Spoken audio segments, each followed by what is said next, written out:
Okay, good afternoon to all of you. I thank all the participants who have shown interest in attending this webinar on applications of machine learning in association with Infidata Technologies, Bangalore. Uh, I would like to introduce today's speaker, Mr. Raghu Prasad KS. Sir, Mr. Raghu Prasad KS is a CEO of Kaushalya Technical Training and Consultancy Services. He has overall 24 years of work experience. Is it audible? Yes, sir. Audible. Yes, sir. Okay. Mr. Raghu Prasad KS is a CEO of Kaushalya Technical Training and Consultancy Services. Sir has overall 24 years of work experience in IT and training. He has strong background in programming, designing, solution architecting, project management, program management, consultancy, and delivering enterprise level applications and platforms. He was a lecturer in an engineering college for 7 years before switching to IT profession. He has worked with companies such as Cisco, ICICI, CSC, Entity Data. Currently, he is a corporate trainer and motivational speaker. He has been conducting training for IT professionals and engineering students. He is consultant and subject matter expert for Infidata Technologies, Skill Upright, Tech Varaha, and Automation Spectrum Limited, New South Wales, Australia. Is consultant to vendors of Atal Tinkering Lab. He is also consultant for Incarnus India Private Limited, and is also consultant for architecture and design of implementation of newer technologies such as machine learning and artificial intelligence. Sir has contributed in social service also. He is a professional yoga trainer. He has trained more than 5,000 people in yoga as a free service to the society. He is a motivational speaker. He has given speeches in All India Radio, Cycle Day events in Bangalore, and institutional like Jawaharlal Nehru Center for Advanced Scientific Research. Sir has done his MS in software system from BITS Pilani and Bachelor of Engineering in Mechanical Engineering. I welcome you, sir.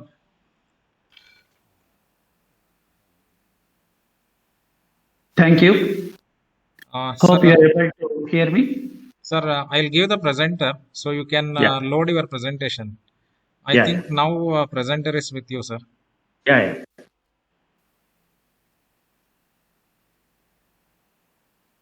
There was one option to share. Yeah, I will share the screen.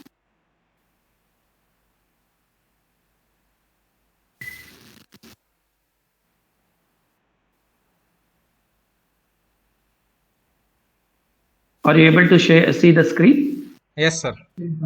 Okay. Hope I'm audible. Sir, yes, sir. Yes, sir. Yes, sir. Okay. So let me start. At the outset, I thank Acharya Institute of Technology for providing us an opportunity. And also I thank Naga sir of Infidata Technologies for collaborating to organize this seminar or webinar on applications of machine learning. And let me get started. So they have given us an introduction. From the technology perspective, what I have done is I started as my career as a Java developer, and later on I worked on various technologies as I got opportunity to work during my corporate career. So I worked on Python, web technologies, JavaScript technologies, Internet of Things, machine learning, AI, and also on the test automation. And most of the colleges and universities and various companies I have provided the training. Coming to today's session, the agenda would be, so first let me introduce you what is called as AI, ML, deep learning, and also data science. Sometimes what happens, these are interchangeably used. So these are interchangeably used. Let us understand what exactly is this. And also applications of artificial intelligence and history of AI, then bit deep dive into machine learning, and then domain specific applications of ML. And I have a small demo to show few of the applications, and followed by a question and answer session. So this would be the agenda for today's session. So first, let us understand what is AI, artificial intelligence. So as a human being, we have been having very good, what you can call it as, intelligence in terms of ability to understand, ability to think, and ability to act. This we call it as a cognitive function. So it is nothing but, in the animal kingdom, we are the superior in terms of learning something, and as we experience few things. So with the experiential learning, that means we keep on learning with the experience. So that is what we call it as the artificial intelligence. So what if, can I make a machine to mimic the cognitive function of a human being? So that is what we call it as intelligence possessed by the machines. So that is what have been our endeavor. So we have been using many machines in day-to-day life. Some are programmed to do so. Like every day we use the machines, right? So morning when we get up, we want water. We use a coffee maker to prepare coffee, right? Pump is required to pump the water. And we use so many machines. But those machines will do a specific task which it is programmed to do so. What if we make the machine to think like us, act like us? So that is what we call it as machine intelligence, or we call it as artificial intelligence. So here we normally use the cognitive computing. Again, it is our ability to think and act. And as a human being, we have a lot of things, right? We have eye, so we have ability to hear, we have ability to speak. So if a machine has to mimic the functionality or the cognitive sense of a human being, they have to do those kind of things. So it is not just a one particular technology. When we say artificial intelligence and cognitive computing, it involves so many things like reasoning,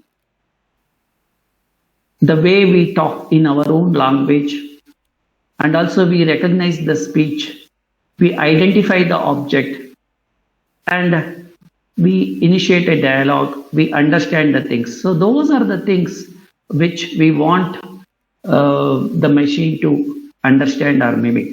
So that is what we call it as a cognitive computing. It is nothing but involving the process of thinking and reasoning. So that is what we call it as a cognitive computing. So now coming to AI, ML and DL, so many times you hear all these terminologies. Most of the time they are interchangeably used. Most of the time they are also confused. So how ML is different from AI, or how DL is different from AI, or what is data science? So to clear everything, on the top of this Venn diagram, you can see artificial intelligence. It is nothing but we want to make computer mimic like a human being by applying many things. Like we apply logic, we take some kind of a decision, we use like rule-based system. So any technique that enables computer to mimic a human's intelligence is nothing but artificial intelligence. In that, one of the sub-branch or one of the subdivision of artificial intelligence is called as the machine learning, or it is called as the subset of the AI. So what it does is it uses some kind of a statistical technique to improve the task which does with the experience. See, we also do the same thing, right? Suppose when we were given a task maybe 5 years back, and the same task is given to us today, probably we are doing it better than what we did 5 years back because we learn with the experience. So machine learning is subset of AI by using some of these statistical technique to improve the task which it does with the experience. And again, there is a subset of machine learning, which we call it as deep learning. In a deep learning, what we are going to do is we are going to do the same thing, but using what is called as the multi-layer neural networks. As a human being, our brain is a complex organ. It has so many biological neurons. When we look at an object, or if something comes suddenly, suppose we are going on the street and some vehicle comes suddenly, many things is going to happen. And the eyes look at the vehicle or something which is coming fast, and also the ear actually senses the sound, and it will transmit that to the brain, and brain gives the signal. When it is doing so, this passes through so many biological neurons. If we are trying to solve the similar kind of a problem, I mean any problem, using what is called as multi-layered neural network, simulating to the way our brain works, that is called as the deep learning. So this is what broadly is artificial intelligence, machine learning, and deep learning. There is one more terminology which I have not written here, which is called as the data science. So data science is nothing but it can encompass any one of these techniques or more than one technique or more than one subset, basically to solve some kind of a problem. Okay, solve some kind of a business problem by encompassing any of these techniques. And data science is basically used to understand the hidden patterns in the data. Nowadays, we are getting so much data, right? So we are also generating so much data. Data is generated by machines. Data is generated by sensors. We have huge amount of data. So that data is nowadays, we call it as a gold. Data is a gold. Data is very important for any organization. So can we analyze those data? Can we build a model? And then can we use it to understand our customers, to give good service to our customers? That is what is called as the data science. So these are the 4 different terminologies that is being used. Overall, when we say artificial intelligence, we have these things. What are those? It can be again further classified further. One is the machine learning, which I already spoke about.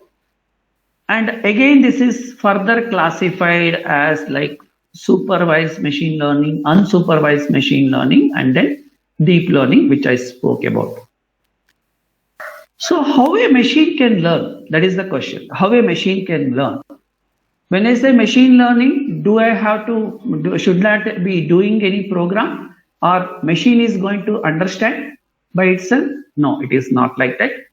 We have to do the program. Program is essential, but what machine can understand is if we feed the machine so much of data, it will be able to identify the pattern in the data. It will be able to identify the relationship in the data, and it will try to build a model, or it will try to fit the data to a model which we will be programming. So once that is done, if any new data comes up, then it should be able to predict.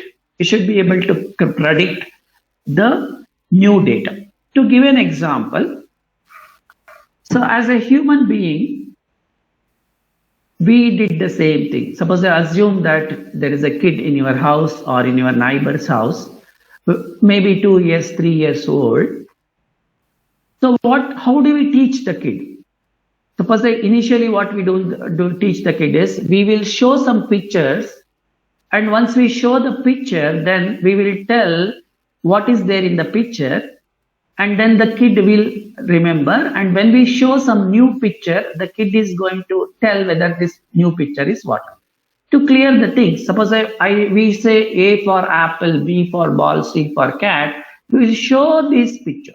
We show the picture to the kid. We show the picture to the kid, and this kid observes the picture, right? When a guest comes to our house, what we do? We want to show our kids talent. So we call the kid and we'll ask them, tell me these pictures. Then the kid is going to answer. Assuming that the person who has come to your house, or your guest who has come to your house, he takes out a new picture and he shows the picture to the kid, and he asks, tell me, what is this?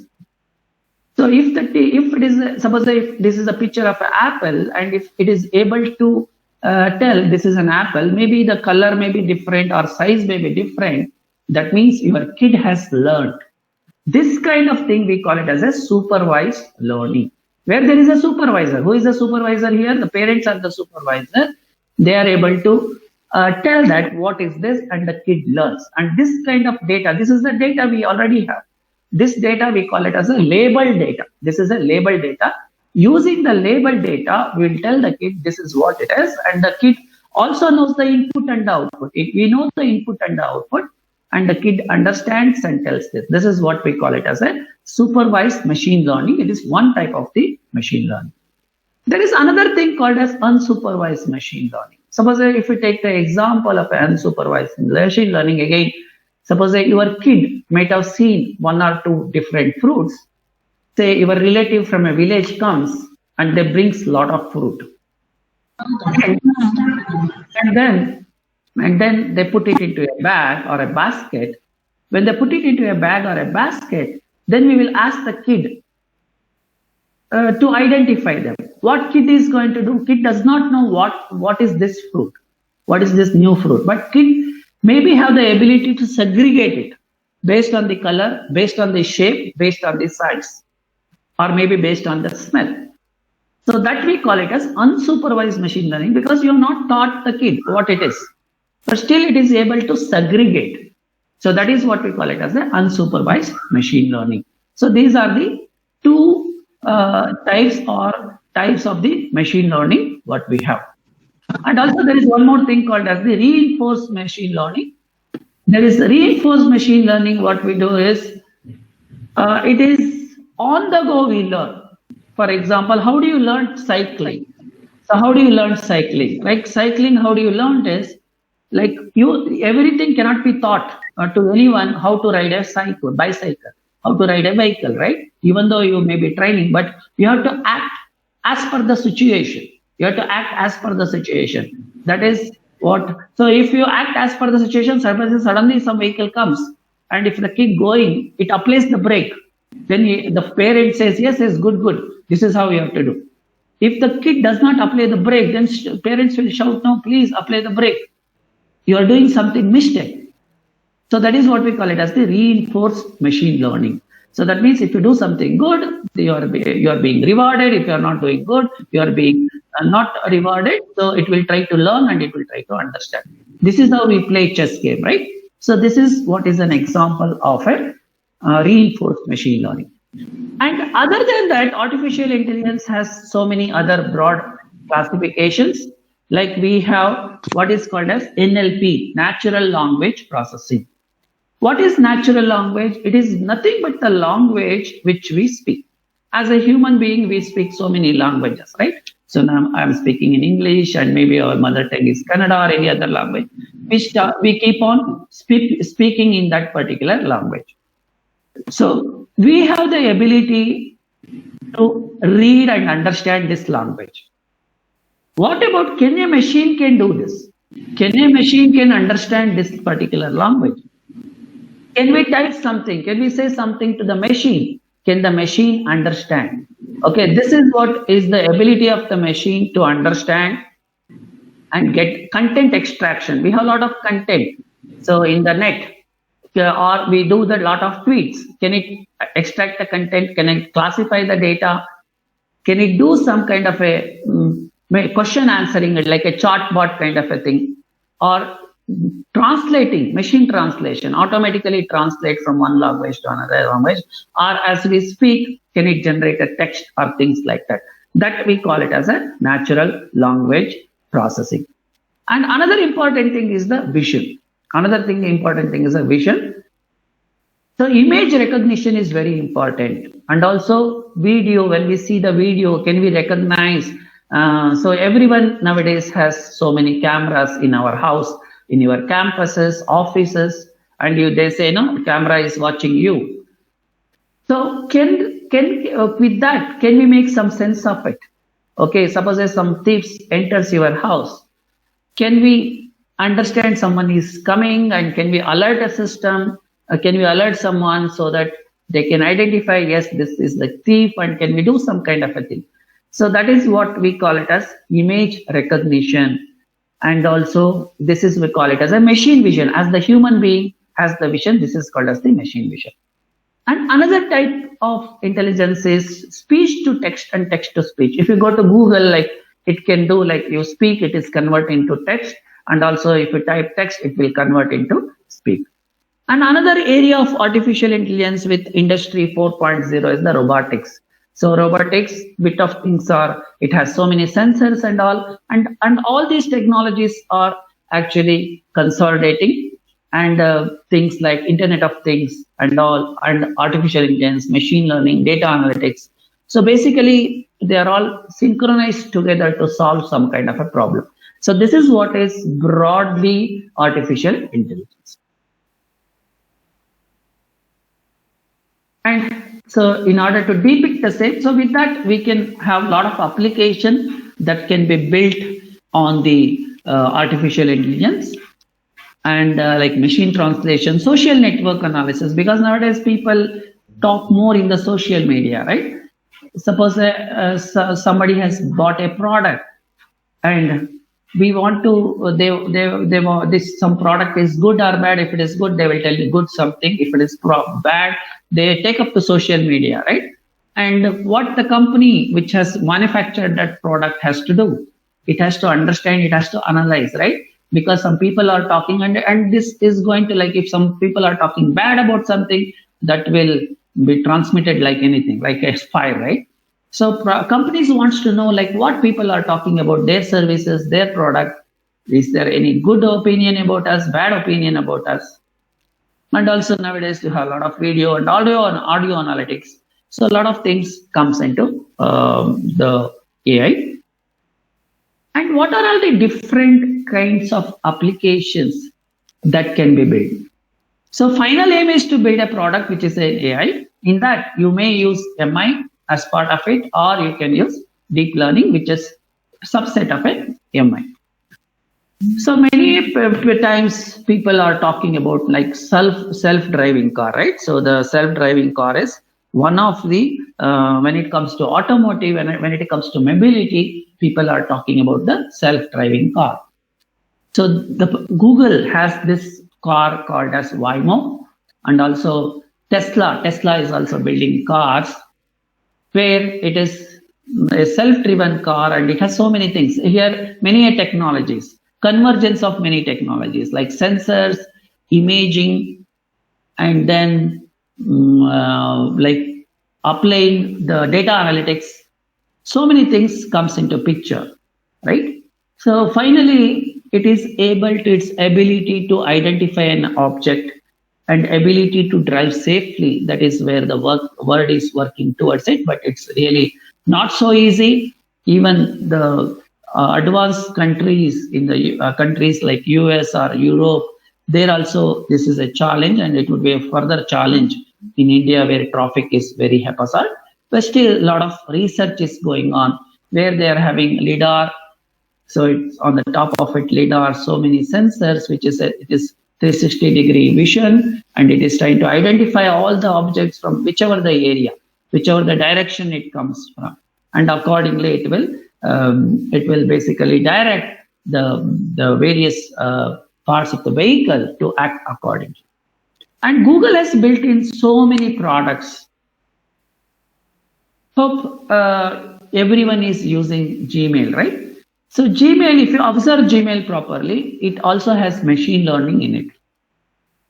So what is the first thing in the Gmail which has a machine learning is, see, if any mail has come, it is going to classify it as a spam mail or a non-spam mail, right? So that is one of the applications where it is classifying it. It is called as a classification kind of a problem, where we are going to say whether it is a spam or not a spam.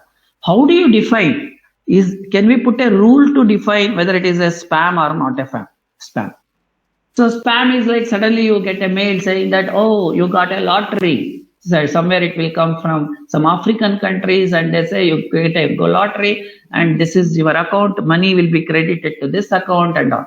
So this is all spam, right? No one will give anything free, right? You have to work hard to earn. So there are so many spams coming in. How this Google try to identify whether it is a spam or, because it's really difficult to put all the words as a spam. It will try to learn. Okay, it will try to learn if there are so many rules. Suppose if there is a mail coming in, and if you don't open that mail for long, so it may consider, hey, this may be a spam. Next time, similar thing comes from that. Okay, there may be so many other rules. And also in a Google, like, see the bidding, Google bidding in a sense. Suppose when you search for, say, machine learning or artificial intelligence, right hand side, so many advertisements comes, right? Or on the left, on the first link, maybe advertisement link. How it is done? Again, it is done by smart bidding. Okay, we have to bid for a keyword. We have to bid for a particular price. And other than that, like Google Maps and contents, like YouTube video, like offensive contents, it will identify. And it will try to identify the offensive contents. And so many of their products are being using machine learning. And the one more thing is the Google Assist, which is there in all the Android phone, right? You have a Google Assist, or you can buy externally also, which is used in the home automation, right? So other than that, it has collaborated with the company Nest, which is monitoring the temperature, humidity, and all those things. So many of products of the Google is already used, and also the products like text to speech to text. All these things. And also Google have something called Google Glass, which will identify any image, right? Identify any plant, identify any furniture or things like that. It will tell you what it is. So many things are already integrated with Google's product. Other than that, nowadays you have all these personal assistant, right? And we have Siri, and also you have Amazon Alexa, which can play all the music. So recently SP Balasubramaniam passed away, right? So everyone wanted to hear his music. So you speak to Alexa, whichever the way you speak, it will try to understand, because we speak in different ways, right? Our voice is different. And other than that, the way we form the sentence is also different. Still, it will tell you. And also, if it is Amazon Alexa, you can know the status of your order, right? These are all the part of the machine learning, natural language processing. These are all the various applications. Going forward, like there was a Google I/O where Sundaram Pichai was demonstrating, I think last year I/O, where the haircut can be ordered online, and you can take the appointment, and two machines talk to each other. So a lot of such things are happening in the real world. Other than that, what are the other applications we usually come across when we say machine learning? One is the recommender system you are all aware of. When you buy something from Flipkart or Amazon, what's going to happen? They will say, oh, the person which you are going to buy, they say the person also bought this. What is this? This is a recommender system, right? So recommender system, that is, it is going to recommend based on the behavior, based on similar kind of products bought by person like you. It is going to recommend. That is also an example of a machine learning. And also you watch movies in the Netflix, right? So it is also going to recommend based on what kind of movies you watch. And what is your interest in terms of the movies, it is going to recommend you.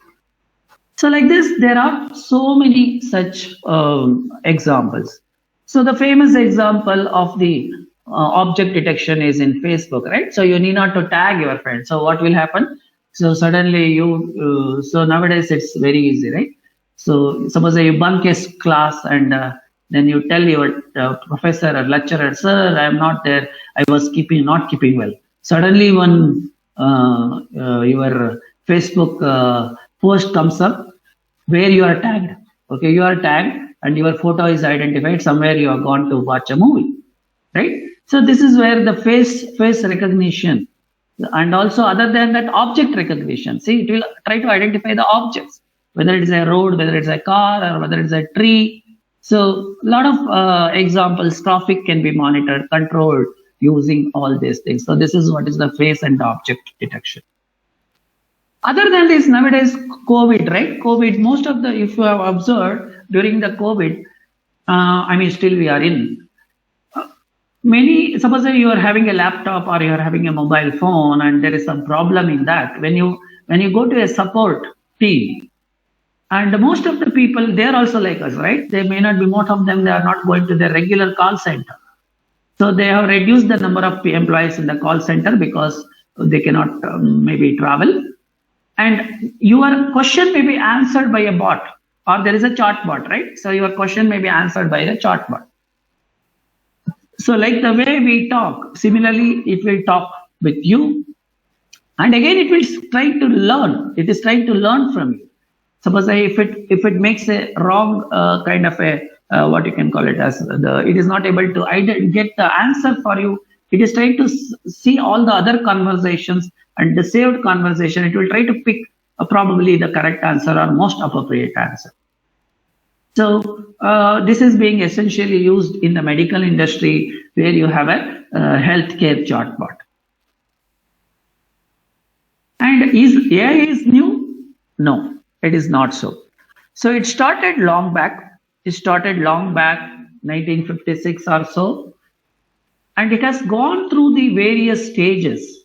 See, neural network itself was there in 2006. Perceptron and all in 1986.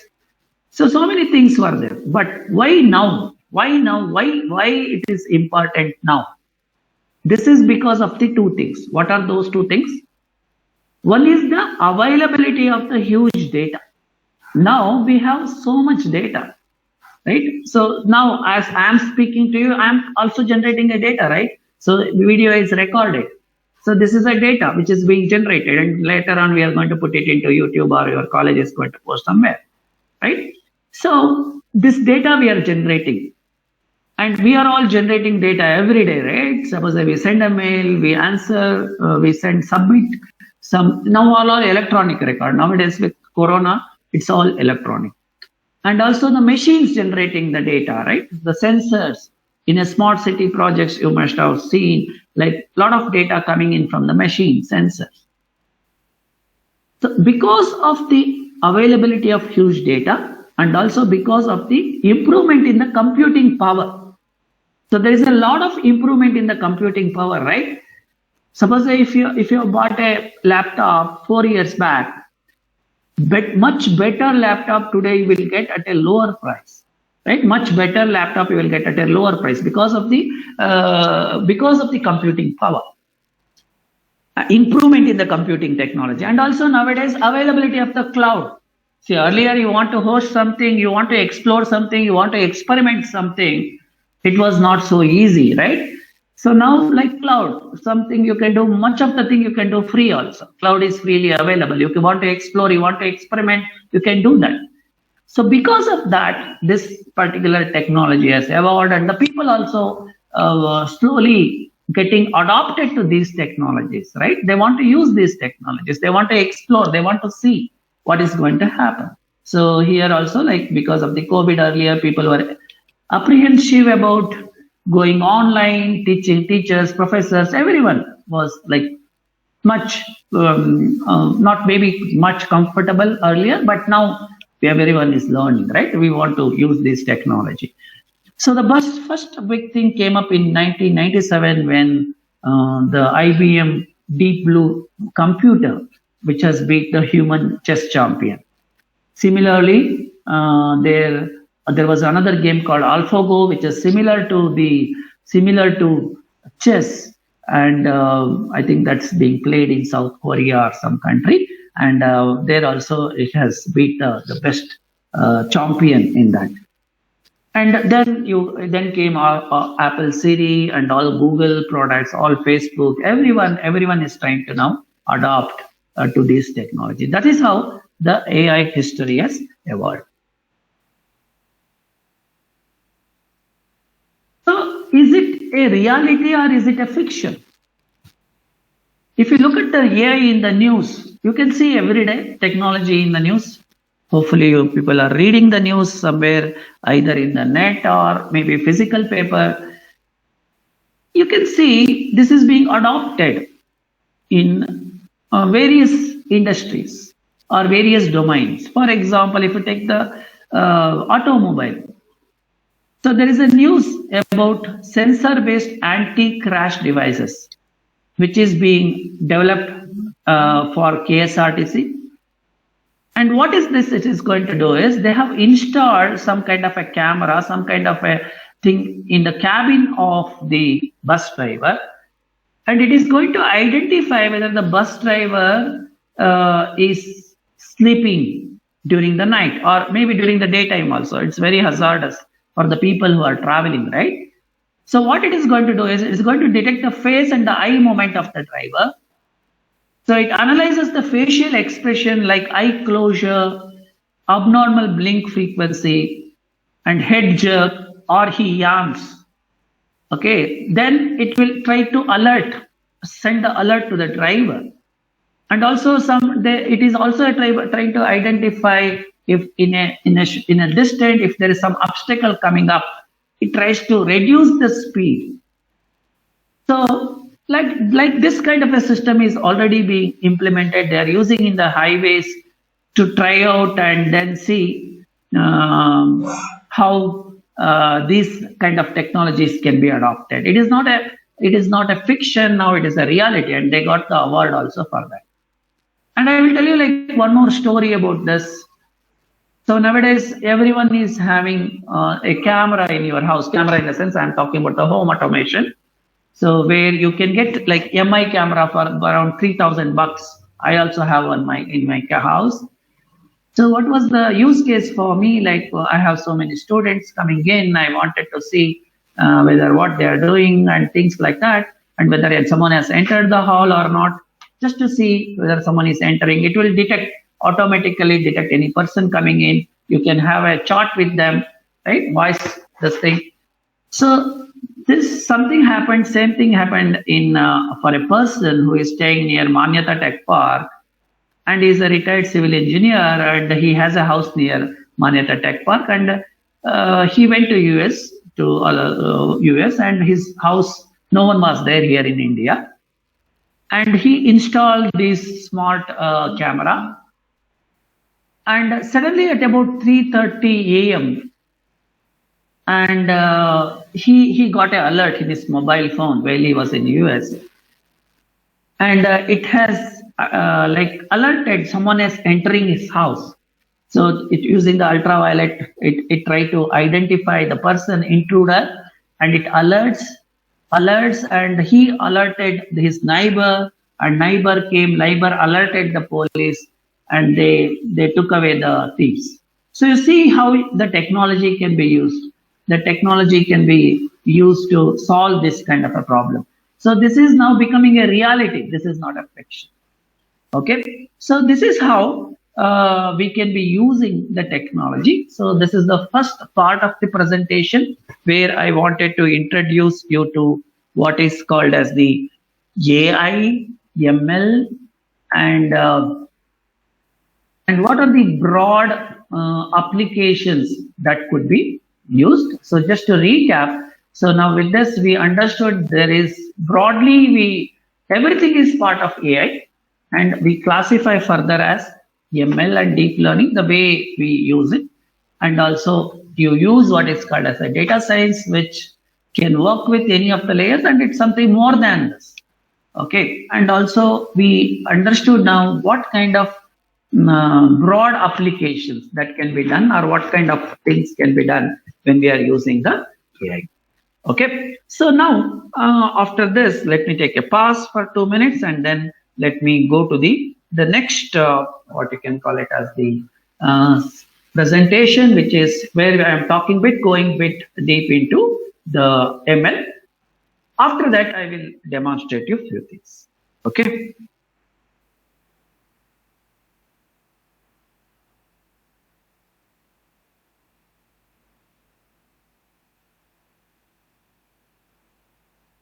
Okay, let me share the next screen.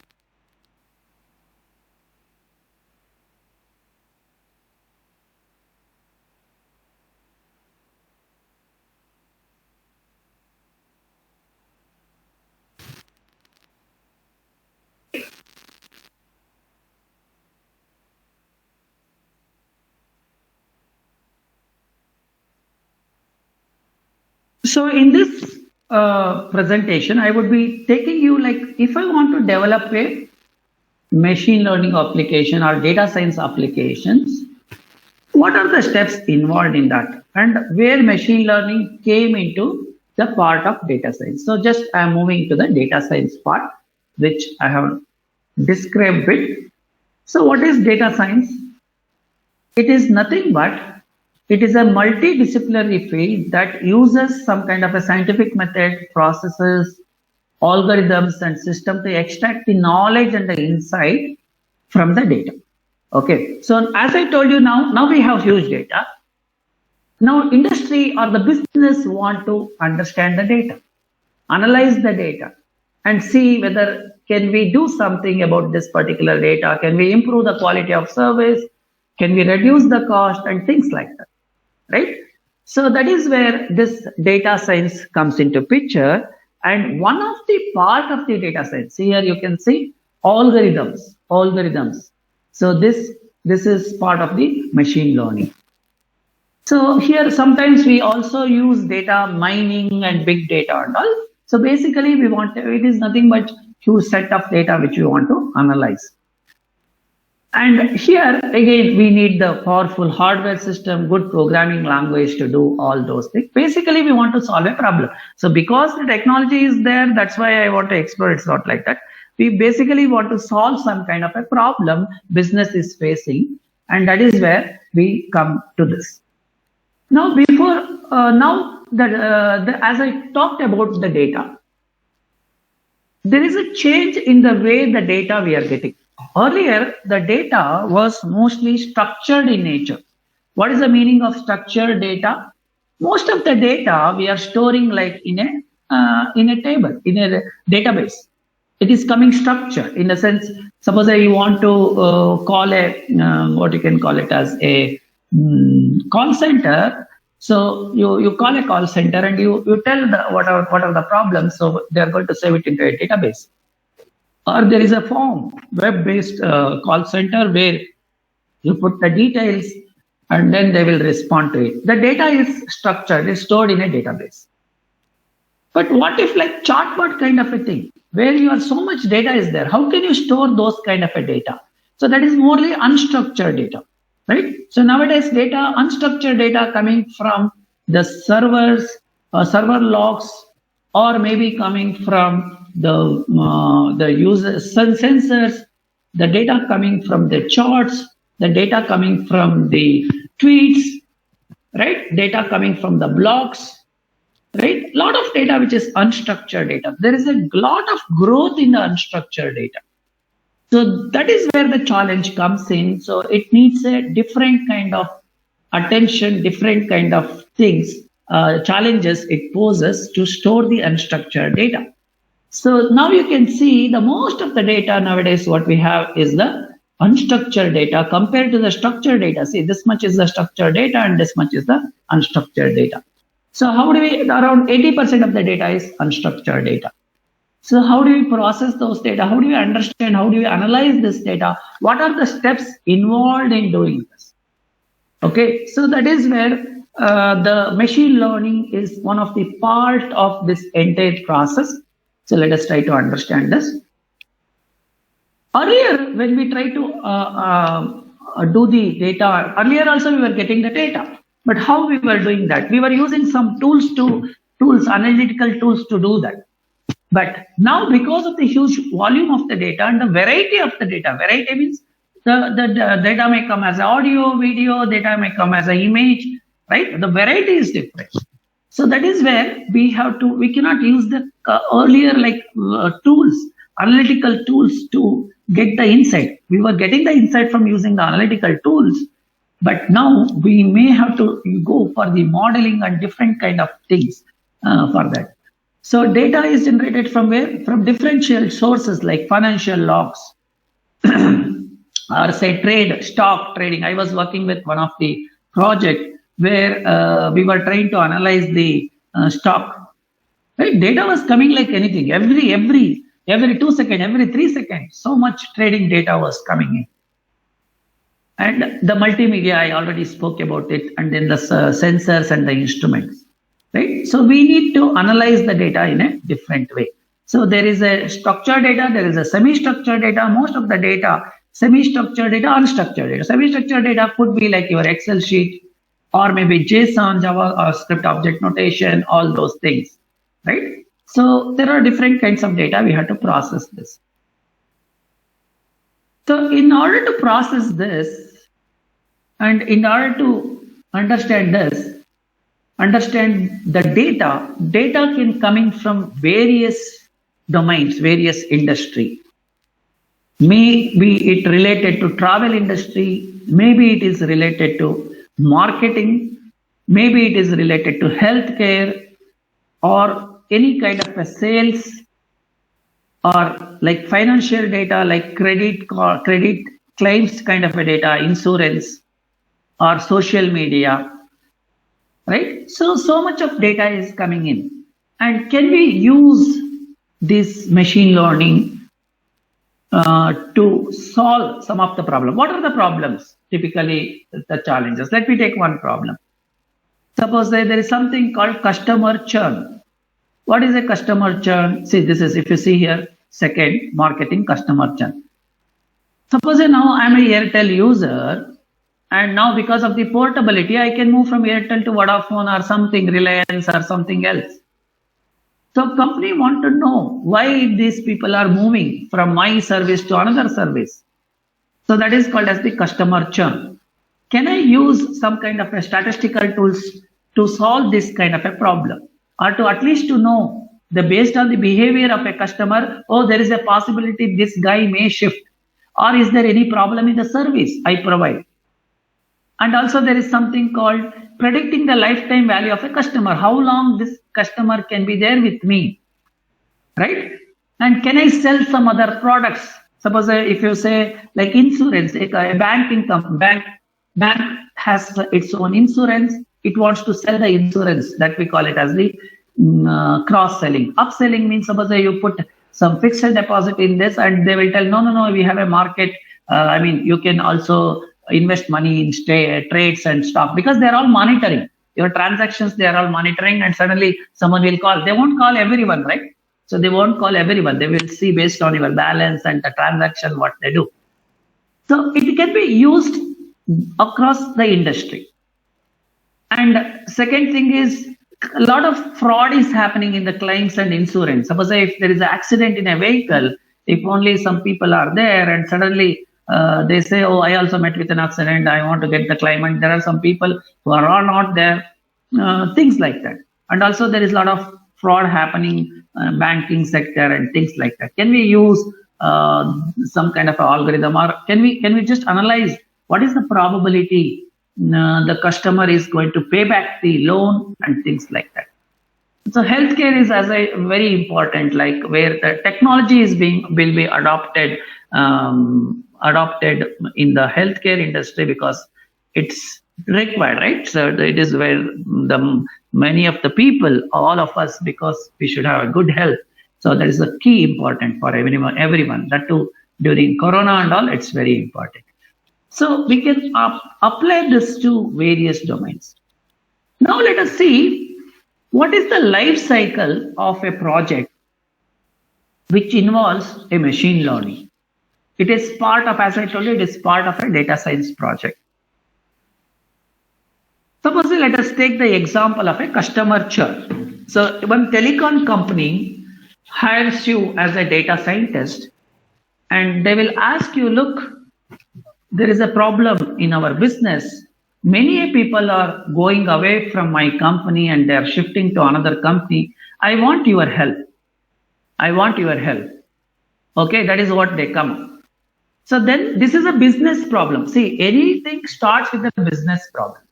This is where the business problem. Recently, I worked on a project, so where we were developing a chatbot for buying any product, like the way now you go to Amazon and do something like that. So I was working with an Australian company where we were developed a chatbot where again we are tied up with Walmart and they have tied up with Walmart and Amazon.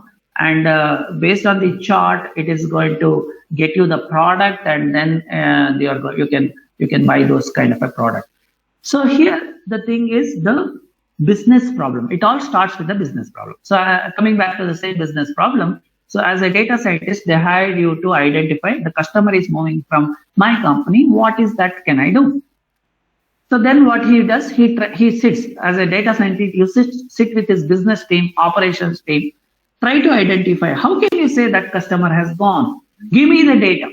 They will ask you to give me the data. Data may be there in the database. Okay, some data may be there in the database, some data maybe there is a blog, right? Some data, social media data, very important to analyze.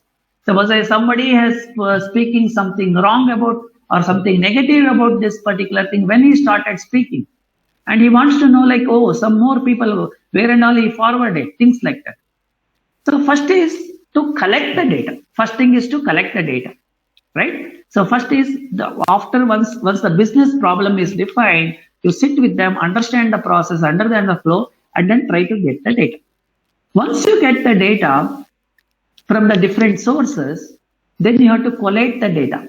You have to understand various parameters involved in that particular data. We call it as an exploratory data analysis.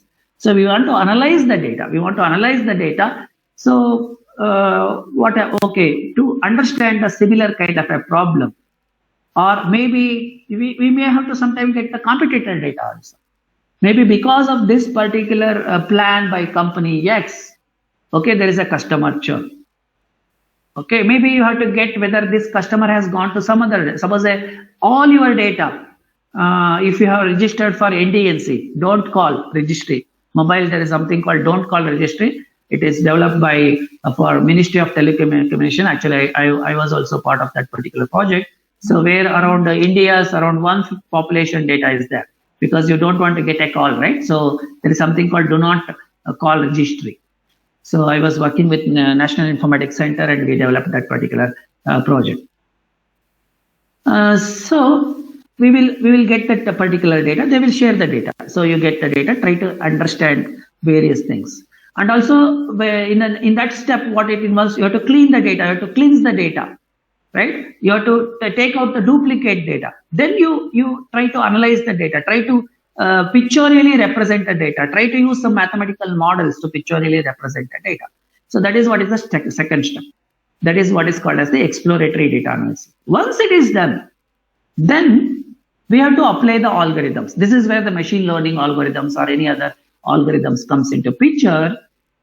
So this is where the historical data, you have the data, you give the historical data to the machine, and with the model, with what kind of a model? So you wanted to apply some kind of, if this is a linear model, or if it is a classification problem or regression problem, there are two different kinds of problem will come into machine learning. I will tell you what is that in a while. So basically we will be developing the model, and then once we develop the model, we are going to test the model. We are going to train the model, right? Train the model, test the model. If the model gives the proper accuracy, then we are going to, our model is fine. Then you show, demonstrate to the customer, demonstrate to the business stakeholder. Then you go for product development. In the sense, go deploy it in a cloud and then go. And then again, there will be some problem. Then our model may not be predicting properly. Then you have to fine tune the model, things like that. So this is what typically is a life cycle of any project involving the data science, and where machine learning is one of the part of it. Then what is this exploratory data analysis? How can we do it? And what is that particular, what you can call it as programming language, which will help us to do this? So as you know, like there are many programming language, but the one of the programming language which mostly suitable for this kind of a thing is what is the Python. Okay, so there are R, there is SAS. And what we are going to do the analysis, we are going to do some kind of a predictive analysis or prescriptive analytics. So when we basically build this machine learning algorithms, either it is like a predicting something. So predicting is the person who is he going to make the repayment the loan? It is going to predict. Or is this a possibility to identify the fraudulent transaction? Or some kind of a prescriptive analysis, where prescriptive analysis is like on the go. So that is on the go, like it is like self-driving car. Are we going to meet with some kind of accident, or if this is the scenario, how my vehicle is going to work? So there are two things here, basically analytics. One we call it as the predictive analytics, another is a prescriptive analysis. Okay, so this is what broadly and also like, for example, in medical terminology, suppose what is the possibility someone is getting infected by corona? What is the possibility someone's is getting cancer or things like that? So looking at the image, looking at the cell, or looking at some kind of an MRI or things like that. Okay, so there are a lot of things which is either predicting, or whether it is classification or prescriptive. So this is finally is what is the outcome we are looking at. So this is what is the life cycle of any project. So if you want to do any project in machine learning, the data science or machine learning is one of the part of it. If you want to do the whole cycle, this is what is involved. Or you want to just build something and you want to plug everything, this is what is the plug. As I told you, the first is the data discovery or discovery. What is that you try to do, right? What is the business problem and what is that you try to do? Second one is data preparation. As I told you, extract the data from various sources. Suppose if it is a tweet, extract the data. So suppose we were working on one project where we wanted to predict the tendency of a person going for, who is in a depressed state, he want to suicide himself or things like that. Okay, based on his tweets. So then you have to get the tweet, right? Things like that. So you have to extract the data, prepare the data, clean and cleanse the data, then the model plan. So what kind of model? Pre-processing. There is something called pre-processing the data, and then we have to build the model. And then once everything model is built, you basically train the model and then test the model, and then if it is as per your accuracy, as per your satisfaction, and then put it for the operation, and then communicate the result to the user, to the owner of the business who asked you to do this. So this is what is a full cycle of any project. But only the machine learning part comes into the part 3, only the machine learning. But exploratory data analysis, everything is there in the part 1 and 2. And then the data engineering means cloud. You have to put the data into the cloud, right? Deployment, programming, deployment, all those things comes into like operationalize, okay? So, and then communicate the result means visualization, pictorially representing the things. So that is what comes into part 6. So a project involves everything here. So as I was talking about this and what are the different options available in terms of the programming language. You have Python is the programming language. Other than that, you have R and then SAS. And as you know, like Python is a generic programming language and it is an open source.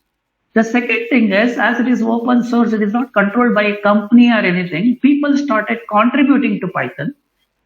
So they developed so many libraries to solve various problems in different industries.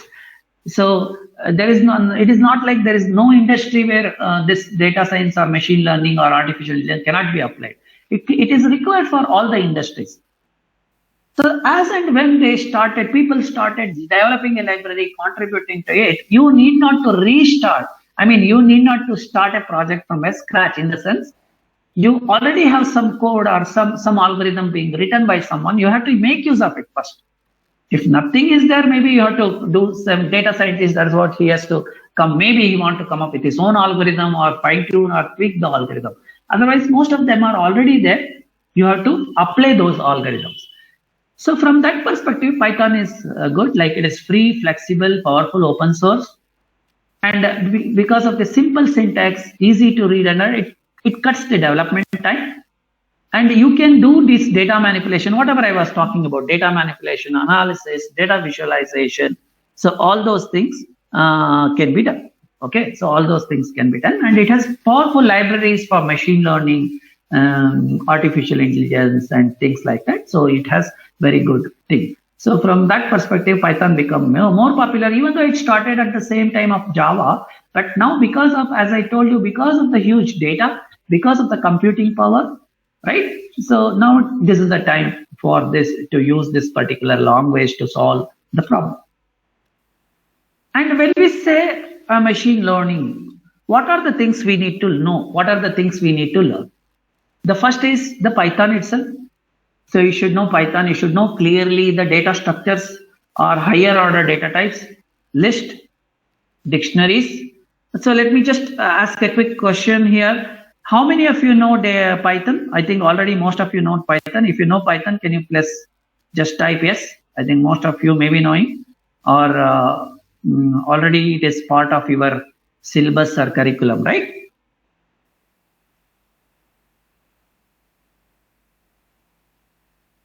So I understand this number of students who are here, they are spread across various semesters, right? So you may be knowing Python. Let me just see.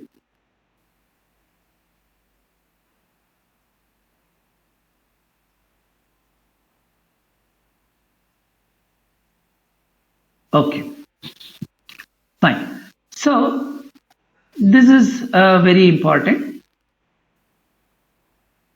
And after that, you should understand the object-oriented programming in Python, and also database, connecting with the database. That is very important, because when you go, like, there are various kind of jobs, various kind of a job profile will be there. You can go as a data analyst, you can go as a data engineer, you can go as a data scientist. There are so many things are there in that. So first is the Python, and then there are so many libraries of Python. One is the NumPy. It is nothing but a numerical Python. We call it as a numerical Python. So it is very good for scientific calculations, and it is nothing but like a multi-dimensional array. And the behind the scene, the NumPy exists. And then you should know pandas. So pandas is used for the data analytics, right? So as I told you, like reading the data, exploring the data, and then finding the duplicate in the data, and then divide some data, in the sense if there are some null values in the data, what to do with those data, handling those kind of data things. Those are all part of the pandas. And also the data could be time series data in the sense, like there is a data frame and data series. Like time series is in the sense like what is the price of the stock on a daily basis. That is what is called as the time series data. And then you have to use like Matplotlib for the visualization. Matplot, like from the long time it has been used in the scientific community, in the engineering field, for the visualization. And Matplot itself, like it can be like program, you can write the program using Matplot. So here Python, there is a library in Python which you can do the same thing, because a picture is a worth of 1,000 words, right? So rather than putting 1,000 words, suppose we wanted to do some kind of a visualization, that is where we can use the Matplot. And also there is advanced like Seaborn, there are advanced visualization tools also. Another important thing from the machine learning perspective is scikit-learn. So what is very important is the scikit-learn. This is where all the machine learning algorithms will be there. So broadly, machine learning algorithms are classified broadly into two types. One is called as the regression kind of a problem. Another one is a classification, right? So what is a regression? To predict the value of something, right? Classification is to classify. Suppose if we are going to ask a question like, is it going to rain today? So yes or no kind of a thing, right? That is classification. So is this person is, when we go for a test for corona, okay, is he going to get positive or negative? It's only two answers, right? So it is like a classification. So what is the price of the stack of Infosys 1 week in the next week? So that is the prediction. So there are these kind of a problem. So based on that, you have a lot of algorithms. So in the algorithms, you are using basically scikit-learn. So there are different algorithms available here. And when you say any project here, what are the things we'll be doing? We will be using all these things. So we will be using, first we are getting the data, and there are some other techniques we use. Suppose the data is available in a, what you can call it as, in a website. So I have to extract the data. So for that, we will be use some kind of extraction. That is where we use something called beautiful soup. So to extract the data or scrape the data. Then we will be using the scraped data. We'll be using the pandas to do some kind of a grouping or like reshaping or feature extraction. There are so many things are there. Okay, that we will feature extraction will do in the scikit-learn. So once you have the data, we may have to transform the data, and then we have to build the data, and then visualize the data, and then communicate to the end users, and then show the visually this is how it is. Right? This is what typically is the project life cycle. So this is what we do. So how machine learning works, or how does machine learn? So as I told you, like the data is fed to a machine. And once we fed the data to the machine, it will try to recognize the pattern in the machine based on the kind of the algorithm which we use, which we supply. It tries to recognize the pattern. So it is better than the human being because it has the ability to process huge set of data. And then once it understands the data, once the model is built, once the relationship is built among the various attributes of the data, okay, then what we are going to do is, then the model is ready, and if you give now new set of data, if you give new set of data, it will try to predict on the new set of data, right? That is what it is going to do, the prediction. So first what we are going to do, we are going to input the data. So first we are going to get the data, input the data, and then in that we will, maybe you divide it into two kind of data. One is called as the training data and the testing data. So you give the training data, and then so once you input the data, and then with the specific algorithm, so it is trying to understand the data, and then it is going to build a model, and then it is going to predict. If the prediction is proper, that means your model is okay. If the prediction is not proper, then you have to fine tune. You have to fine tune various parameters. Okay, so when we do something called feature engineering, and also like hyper parameter tuning. We use some words, kind of words. Second thing is it possible to accurately predict something? No, it is not possible. 100% accuracy means there is something fishy, right? So any machine may not be able to 100% predict something, but there will be a different accuracy which you are expecting or exploring. So based on that, what we can do is we will try to fine tune the data, and we are trying to do. So this is what we typically do in machine learning. And what are the different kinds of machine learning? As I told you, there is a supervised machine learning, unsupervised machine learning, and reinforcement machine learning. So in case of the supervised machine learning, as I told you, there is a two kind of a problem. One is called as the regression and classification. So there are two kinds, regression and classification. What is the regression? It is like predicting something. Suppose that someone wants to buy a site or a plot or a flat in your area, then you want to know what is the rate. So maybe there is a magic brick or what is that? There are so many companies are there, right? So they can help us in. They may be having a. They would have built a model which can help us to predict this thing because they have the historical data. They know what is the price of the house which is or the plot which was sold recently, and what is the current condition, what is the dimension, whether it is in a good area, whether there is a bar in that, or whether it is near a education institution, or whether there are hospital nearby, metro nearby. So based on that, it is going to do some kind of a prediction. And then here, if we are using a regression, again, we may use linear regression. That means something is going to change linearly. For example, if the size of the site increases, obviously the price is also going to increase. That relationship, we call it as a linear relationship, right? So it could be used for various scenarios like growth prediction, estimate the life expectancy, market forecasting, weather forecasting, advertising, popularity, production, and things like that. Then the classification. So classification is like whether a customer is going to be with me or not, and also diagnostic of some kind of a disease, image classification, and if given an image, I wanted to detect whether it is a human being or whether it is someone else or whether it is a face or things like that. That is a classification. And also identify the any kind of a fraud and things like that. Then you have unsupervised machine learning. In case of the unsupervised machine learning, the label data is not there. In the sense, it is like this. What is supervised machine learning? For example, your professor says, say for the next internals, I will give you these 30 questions. He has given the 30 questions. He has also given the answers. Go and read. I will give you some questions. That is called supervised machine learning, right? He has said already, you are going to read and hopefully you are going to get good marks. What if your professor says, no, I have taught you everything. It's up to you to understand and apply that. That's like IIT questions.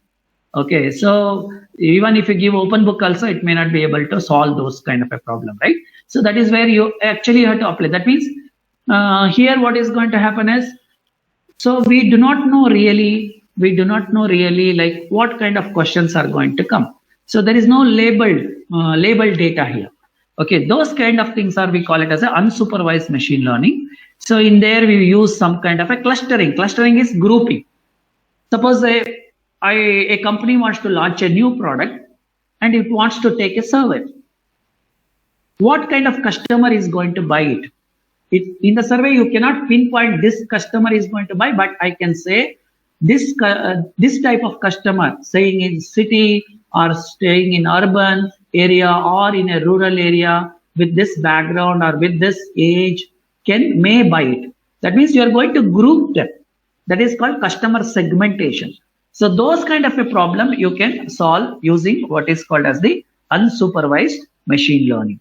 Okay, so that is what is the unsupervised machine learning. In that there are so many things called dimensionality reduction and things like that. And then is the reinforcement learning. This is the hardest part of the machine learning. So this is like self-driving car or any gaming. Okay, so because this is where the real challenge comes in. So this is the hardest part of the machine learning, that is the reinforcement learning. So these are the broad classification of machine learning. One is the supervised machine learning. If I take the same example earlier I took, so you're showing the child a picture, and then if the new picture comes in, your child is going to predict, yes, this is what it is. That is supervised machine learning. Unsupervised machine learning is you're going to put something which child may not be knowing, and then still it is able to group them into something. As I told you the example some time back about the fruits being taken by someone else, brought by someone else, which the child may not be knowing earlier, and still it is going to classify it. Put them into a group. So that is what. So then the reinforcement learning is like learning bicycle or learning chess game. That is what is the reinforcement learning. So these are the three kinds of machine learning. So already I spoke about this. supervised machine learning, and then unsupervised machine learning, and then the reinforcement machine learning. So in case of the reinforcement machine learning, if whatever your action is there, if your action is, that we also call it as semi-supervised machine learning. So if your action is correct, you will be rewarded. If your action is not correct, you won't be rewarded. So this is what. And how do we know like what kind of problem it is? If the question is this A or B? If a problem statement is given, you want to know like what kind of algorithm should I apply? Or what kind of algorithm? Suppose if the question is like, is it going to rain or not rain? That means it is a classification algorithm. Is it something wired or fishy? Again, it is like a classification. That further you can say it is anomaly detection. Suppose suddenly what is happening? Say every day you are buying something from the e-commerce or something. Suddenly one day you buy say 1 lakh rupee. Suddenly, then what happens? Your bank will call you. Will call you also, sir, today you made a transaction of 1 lakh. Is it you? Because till those days you are buying just 1,000, 2,000 and all. That is anomaly detection. There is something fishy here. Maybe someone has got hold of your card and is doing something. If the question is how much or how many, then you are going to apply regression algorithm. What is the meaning of how much or how many? Like, so what would be the price of something, or what would be the like price of a stock in the next week, or things like that. So that is the quantity. Finally, you have to tell the quantity, one quantity, how much or how many. How this can be organized? Suppose I want to organize a party, and then you wanted to know like what we want to play some kind of a games. Then what you do? Like you are trying to say, oh, for the kids, I want to play this kind of game, or for the adults. Like this, you are going to do some kind of a segmentation or organization. That is called as the clustering kind of a problem. These are the questions you have to ask in order to understand what kind of problem it is. If the question is, what should I do next? That means it is a reinforcement learning. So if the question is like, what should I do next? That is a reinforcement learning. So these are all the different kinds of algorithms which you can decide based on some questions which you have to ask. Right? And there are so many algorithms here, and supervised machine learning, again regression classification, and what kind of things, unsupervised, or you can call it as something semi-supervised, and reinforcement learning. And there are so many algorithms like linear regression, logistic regression, decision trees, support vector machines, okay, Bayesian networks. Then you can also, if you are going for the neural networks, that is where you can artificial neural network, you can apply all these things. So supervised machine learning, unsupervised machine learning, and then clustering, that is K means clustering, okay. And also there is something called principal component analysis for dimensionality reduction and things like that. There are so many algorithms are available. So based on what you want to do, you can apply those algorithms. And to help us, this scikit-learn has come up with many algorithms. So that is already available. Just we should know how to use it properly and what algorithm to apply with. Okay. So pandas I spoke about. The pandas is like a what is called as an Excel sheet. It is like an Excel sheet data available in the form of a two-dimensional array. That is like an Excel sheet. So this also, you have cheat sheet for everything. What is a cheat sheet? Like when you go for an exam, before when you want to appear for an exam, there are so many formulas. So you are using a small sheet to put all the algorithms, right? So all the formulas, so that it is easy for you to refer to. Similarly, they have given a cheat sheet. You can refer to this and you can do some kind of a quick reference and do the program. It is there for pandas and things like that. Okay, so there is a cheat sheet available for this. Matplot also this. So this is the second part of the this thing where I discussed a bit about what is called as machine learning, and then what are the different classification types of machine learning, and also I spoke about how Python is beneficial in case of this data sciences or machine learning or artificial intelligence, and what kind of libraries are available in this. Okay, so let me pause for 2 minutes and then let me take the next topic.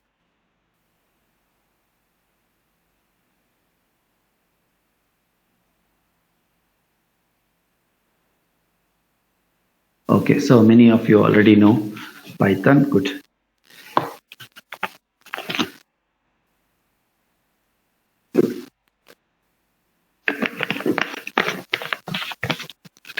So the next part, next another 10 to 15 minutes. So we will speak about the specific, I have taken two areas of where this machine learning can be applied, because there are so many areas. One of them, to some use cases, just I have to show you like where this can be applied. One of them is in the automobile industry. Another one is the healthcare industry. So these are the domain specific applications.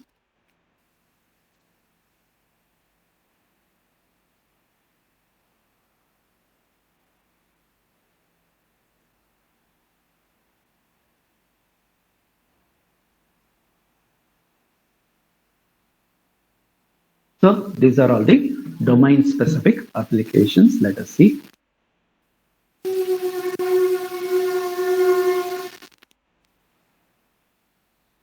So a lot of things is happening in the automobile industry, right? So now they are transitioning something, we call it as the fourth industrial revolution. Okay, so you would have studied about the first industrial revolution, like steam engines and things like that.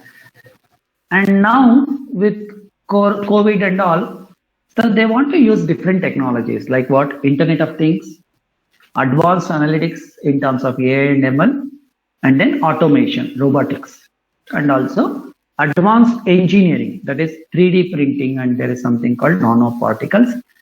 And now because of this, and also because of the some trade war between India and China, and again made in India, and also they want to like make in India and all, like they wanted to apply these technologies, right?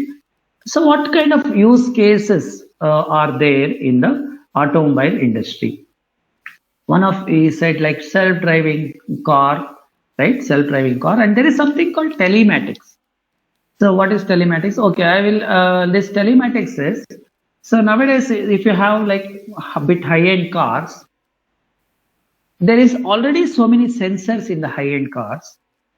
And if you want to go for a service, what they do is, there is one part in the car which they will take out and they will feed it to some computer system, and where all the data which is available, which they have collected, will be fed, and they will try to analyze those data. Okay, so the data is taken from the sensors and all those things, and they are going to use this data, and that would be helpful for doing the service, doing the repair. Okay, so other than that, you can do like real-time data. Real-time data is coming in. So for example, already like Uber, Ola and all, where we already know where is the vehicle and also where is the traveler, right? So we are getting a lot of real-time data, which would help us in doing a lot of things like search pricing, right? Search pricing and things like that. When there is a lot of demand, the prices will be more, like things like that. And other than that, like predictive maintenance, very important. Like predictive maintenance is one of the area which is required for everything. Like suppose if we want to tell now only when some particular part of a vehicle is going to fail. So, but a vehicle should be connected, in a sense. If we should be able to get the real-time data with Internet of Things, with the connectivity, everything, the data should be coming in, and then we can apply some kind of a algorithms to predict predict the maintenance. Because so now what happens, like okay, they would have been rating in your vehicle saying that now if you've gone for a service, they will say come after 6 months, right? But what if there is some problem in the 4th month only? If you get the live data, then there could be like predictive maintenance can be planned. Okay, it can be planned. No, you have to come now, not after 2 months. Okay, because they are monitoring the internal part of the vehicle, right? So that is where we are going in that direction. And there are some kind of a connected cars. Connected car means like one vehicle can communicate with another vehicle if there is some problem. So that can be connected. There are so many such things happening in this particular industry, like a particular automobile. And also very important is the predictive maintenance. And second thing is, like nowadays we are going with all the electric cars. So later on in few years, there won't be much your diesel or petrol car. Everyone want to use this. Then the battery life is very important. So they wanted to like predict the life of the battery and things like that. So a lot of use cases are there in this. And also something related to this is the insurance industry. So Bajaj has come up with what is called as the Bajaj Alliance has come up with, like see nowadays what is happening, your insurance, vehicle insurance, I'm talking about the vehicle insurance. Vehicle insurance is like if you are not meeting any accident, if you are not met with the accident, then you get something called no claim bonus, and then you will be getting some kind of a premium reduction. So Bajaj Alliance came up with some kind of a new thing where they wanted to insert some device into a car which will help us to analyze what kind of driving we are doing. Are we pressing the accelerator very fast, or are we not changing the gears properly? So Bajaj Alliance has come up with a small this thing. I think I can. This is called Bajaj Alliance Smart Connect, I think. And based on that, they are going to decide the insurance.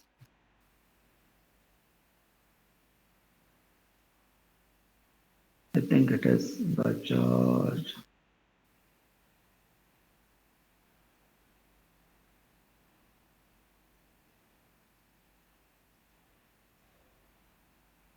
Drive Smart. There is something called Drive Smart. I will send you in the chart window. It is a small device which they will put it into the car, which will help us to understand the driving habits. Okay, yeah, this is going to understand the driving insurance, the way we drive, and then based on that, and also if this will help us to drive in a better way, so that you can what you can call it as. So I just put it in the chart window. So that we can do some kind of analytics, and then later on in the days to come, the insurance premium is depending on how good you as a driver and things like that. And next is the logistic industry, where everything can be automated. See, for example, from a product factory, inventory management using the cameras. Okay, and also there will be a lot of vehicles there. I mean, inside a factory, there are a lot of, goods are moved from one to another. So it is self-driving, and then sorting. So many things like they are moving in the autonomous way, where everything can be automated. So by applying the machine learning and then the sensors, IoT, and things like that. So this is a lot of things they plan to do, and also even the delivery of the goods and things like that. So that is where things are heading in the auto logistic industry. And again, healthcare is, as I told you, like one of the very important industry. There is something called Nuance. So Nuance Healthcare has come up with what is called as the doctor health. That means, see, most of the time for a doctor goes into documenting the things. When he speaks to you, documenting the things and all. So here, what a patient can do is, patient can use this particular, like this app, AI-powered app, where any of the symptoms they can talk, and that will go into their medical record. That will go directly into their medical record, and which helps us in saving a lot of times of the doctor, and also doctor prescription. It can be converted from voice to text, and it can be applied. Okay, so you can see this. Just I am sending another link. Just you can share it, and there is a video also associated with this. So where they can be using this kind of a thing, where the lot of prescription, a lot of the patient's conversation can be automatically converted as a electronic record. electronic health record.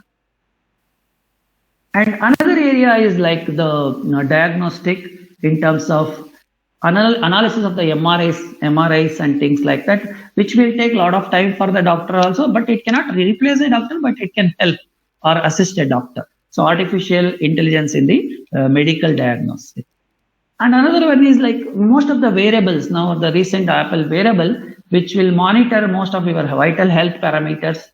It collects like heart rate, sleep cycle, and then it can blood pressure, and also it can predict whether the possibility of a person getting a heart attack or things like that. So it is again convergence of technologies, not just only one technology, not just the data analytics or machine learning. It is again sensors and things like that. So there are multiple technologies converging together. And there is something called virtual nurses. Again, this is very helpful during pandemic.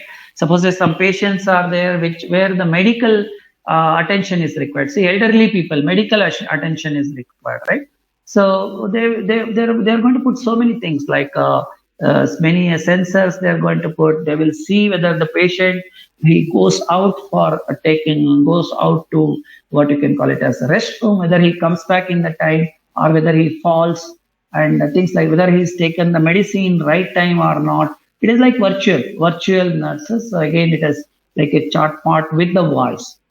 So a lot of such things are happening in this particular area, which is called as the virtual nurses. So many applications. As I told you, like you cannot say there is any particular industry or any particular vertical which is not adopting this newer technologies. Not just because technology is there, if it is helping them, to solve some kind of a business problem, reduce the cost, or stay ahead of competitors, right? Otherwise, what happened to Nokia? Same thing will happen, right? Nokia was number one, right, some time back, but you see now. So they have to stay ahead of they have to think ahead of that is where Apple Steve Jobs came, right? So he has thought ahead what people wanted. Rather than wanted, he created a what you can call it as a product, what he thought people should use, like this kind of a thing. He's a visionary, right? So that is where the things comes into. And from the perspective, what is that you have to do?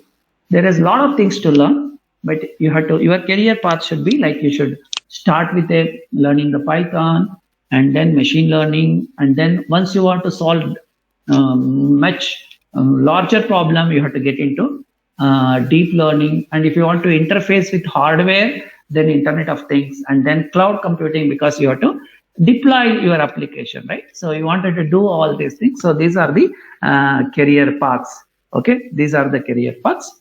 So with that, I have concluded the presentation part. Just I will show you one or two applications, very simple one, but this is an end-to-end. So just to show you two things, and then we can keep 10 minutes for if you have any question and answer. So just I already.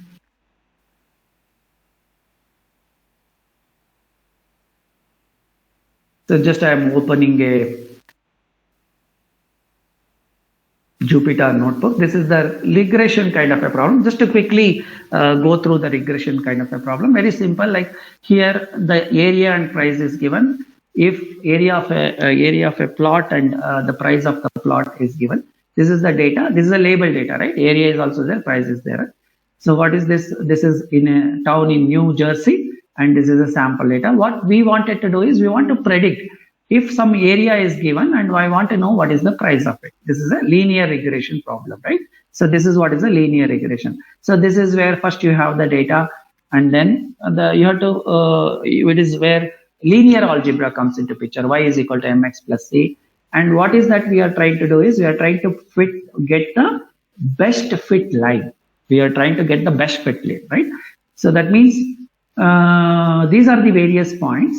These are the various points, and want to predict means I want to draw a line which will minimize the gap between the actual data and the predicted data, right? So that is where we are going to use this linear regression kind of a problem.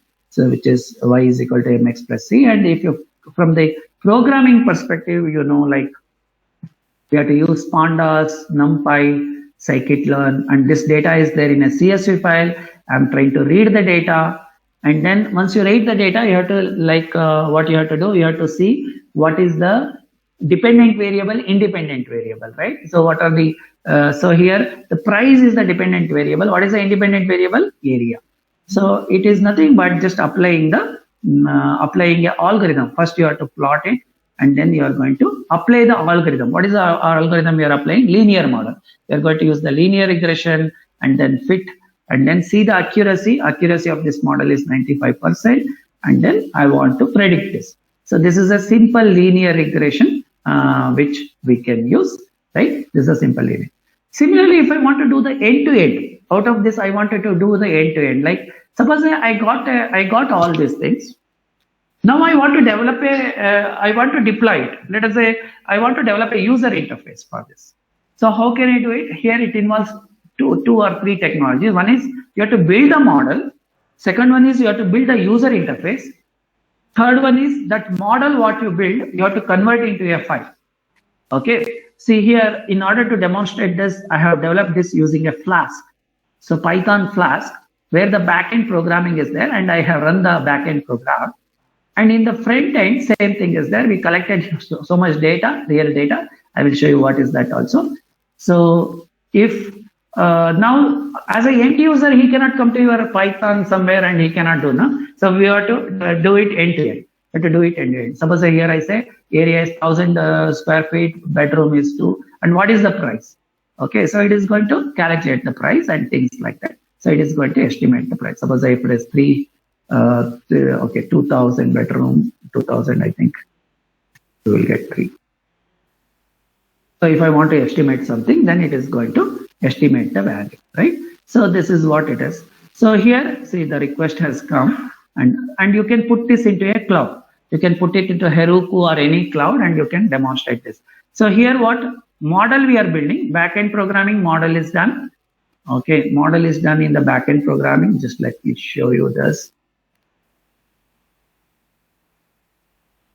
The Bangalore home price. First, we are going to build the model. So there are 3 parts. One is the client part and the model part. So it is the model. This is where we are going to use this model. A lot of things are here, like this is, I think this is in the Jupyter notebook, and then we are going to finally convert the model into a file. We call it as a pickle file, and then we are going to write the backend program.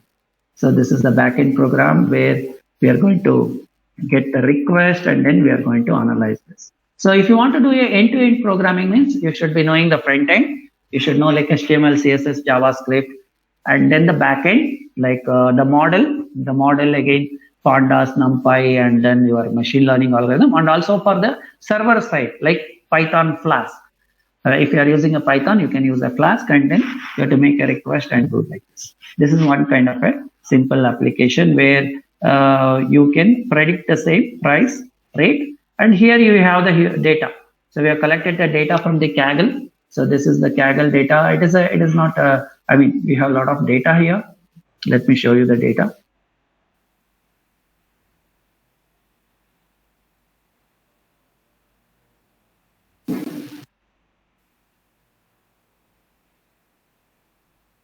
So this is the data we collected. So many parameters are here, like type of the house, area, location, size, society, square feet, bathroom, balcony, and things like that. So this is what is the data we have. So much data we collected. Using this, we try to build this model, and then we have to do the end. Another one is a chatbot kind of application. Again, I have just put it into the Heroku. This is a chatbot kind of application. So it is a automated medical chatbot. So let us say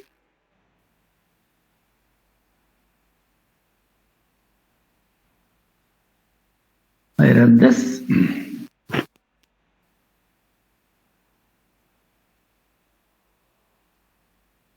Okay, so it will ask you like, hi, what's your name? I say, I'm Raghu. Good to know. How can I assist? There are so many questions. You have to train actually. You have to train this bot and all. Like, for example, these are the questions we are training. Suppose say I can say for fever. So more and more you train, then it is. Suppose I am saying I'm not well.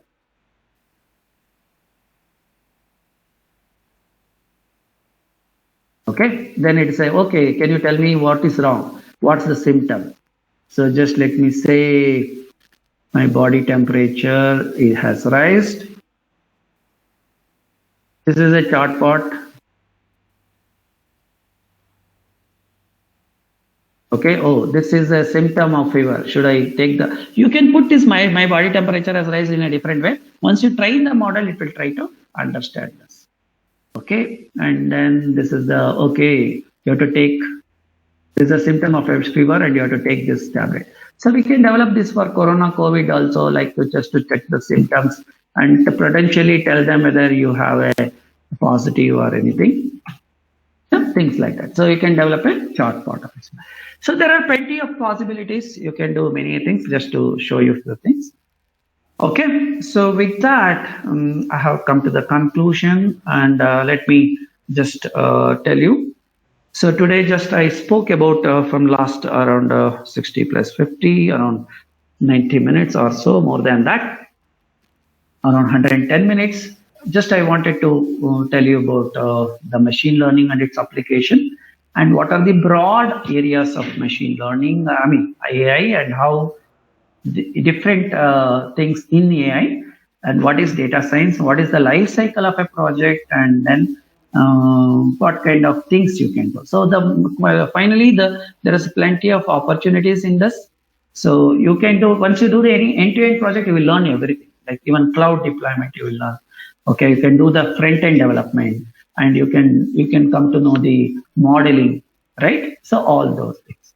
So only sky is the limit. So there are a lot of things. So this is the career path.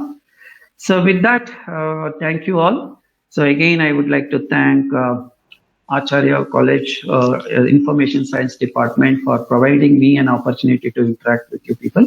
And also, I would like to thank Infidata for organizing this webinar, and also for all of you for hearing for me for almost for 110 minutes. With that, let me conclude. Thank you all. You are now unmuted.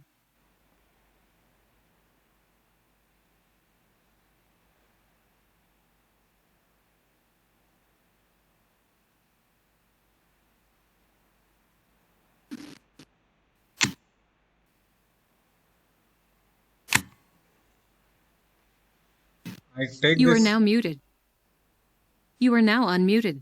I take this opportunity for thanking Raghu Prasad sir for accepting our invitation and delivering a wonderful lecture on practical applications of machine learning. It made us to think in different dimensions which will help students to develop projects. Thank you very much, sir, for spending your precious time with us. I thank Mr. Nagmesh, sir, Director Infidata Technologies, for all the support extended for us. Thank you. Nagmesh, sir, is there, sir? Nagmanesh, let's see what to search.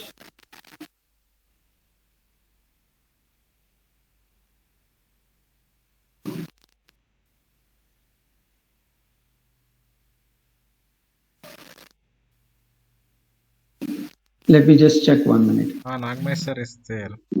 There are okay.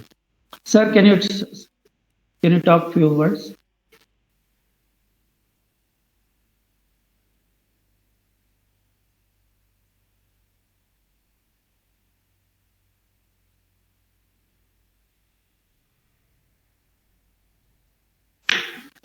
Just let me bring him.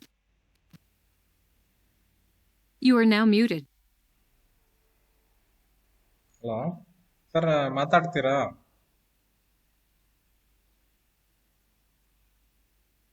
Okay okay Uh, I'm not sure whether he's there. Okay. You are now So unmuted. any questions or anything from the audience? So any I'm open to it. questions you are having, you can ask sir. Sir is with you. Acharya participants and other college participants, any questions you can ask with sir. You can So type in your chat box, so the sir will answer, will give response to your.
Sir, Tejas has put his.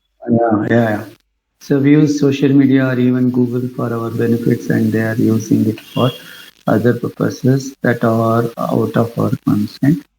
What you are taking. See, as the technology is there, there will be usage and there will be misuse, right?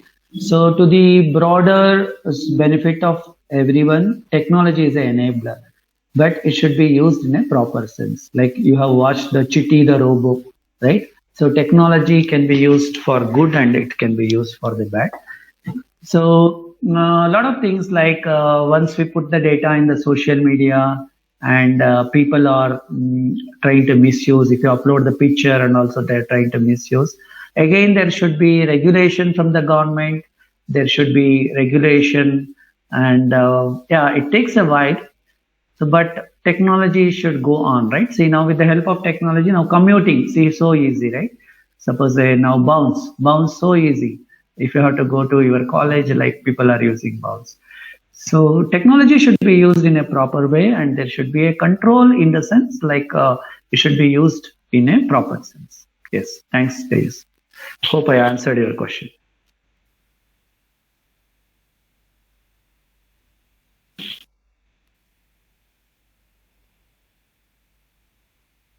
So anyone else is having any question?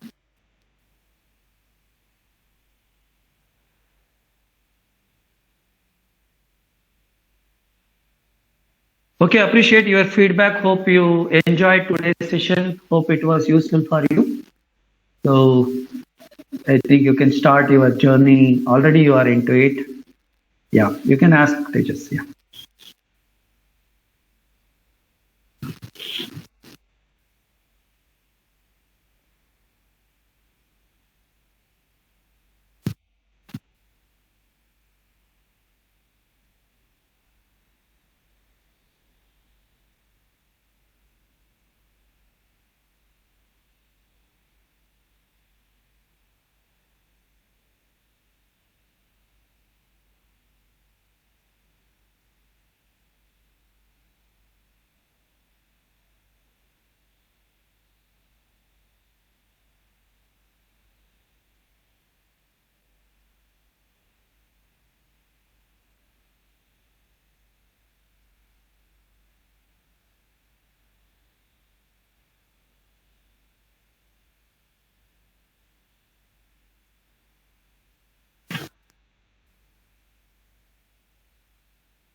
Okay, thanks, Marigoda sir, for providing me an opportunity.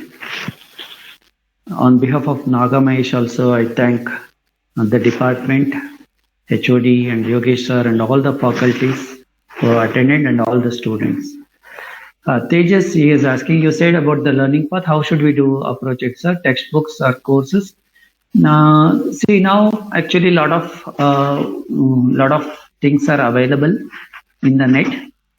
There are videos also. There are courses available like Coursera, Udemy, or you can approach us also, like, or maybe college also may organize some kind of a workshop. Okay, so where probably we can help you people. Otherwise, there are a lot of materials available in the net, but you should be choosing the proper, and whatever you choose, like you have to do it properly, thoroughly. Like some people, what they do, they see one video and do something, see another video and do something, right? So it would be good, like if you can follow any one of them, and now plenty of materials available.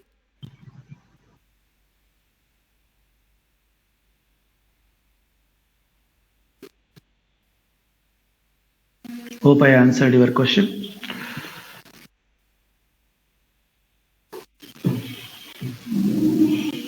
So anyone else is having any question, let us know.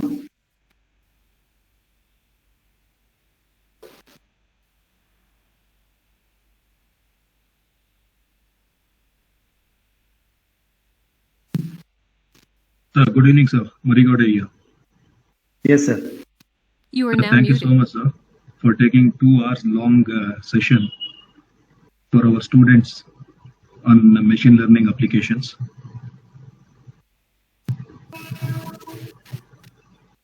Thank you, sir. Sir, in fact, I know you. I know that already you have executed one batch of a training program for our students in Acharya. We expect the same level of engagement, sir, with Acharya. Thank you, sir. Thank you. Okay. And also, I would like to thank Professor Nag Mahesh. He is the one who is instrumental to bring in this particular webinar for the students. From long time, we both are planning together. Then later, with the help of Professor Yogesh, we are able to execute this webinar. I thank Professor Naga Mahesh, and we expect the continued support in future.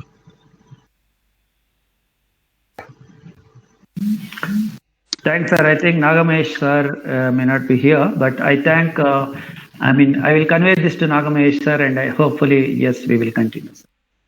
Sure, sir. In case if any of the students, if they have any doubt or any clarifications, then probably they will reach out to you. Yeah. I hope already you have shared your contact details with Yes, sir. Professor Yogesh. Yeah, I will do that. And also, I think they created a WhatsApp group also, Yes, this thing, and we will enable that also. Yes. Sure, sir. Yeah. Sir, this is just a beginning of for the students and the faculty to start with, to work in the domain of a machine learning, and we wanted something, a logical end, where we are expecting you to support and handhold our students in terms of to come out with a project. They're working on a capstone kind of a project for them to experience the real machine learning techniques. Yes, sir. Surely we will work together. Yes, sir. Yogesh, Yes. any more questions, or you can conclude the session? Yes, sir. So we'll send the feedback form to through the WhatsApp group. So those who provide the feedbacks, you will be receiving the e-certificate. And I thank all the participants from Acharya College or from other colleges. Thank you for your participating in this webinar. I thank the speaker, Raghu Prasad sir, for being with us. I thank you, our HOD, for supporting this.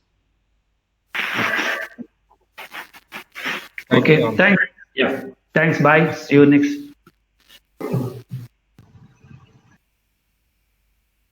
I request all the students, please, you give your feedback. Once you give the feedback, then that is actually the mechanism where we can take up in case of any gap at the time of engaging the webinar. And it is very important, the feedback is very important.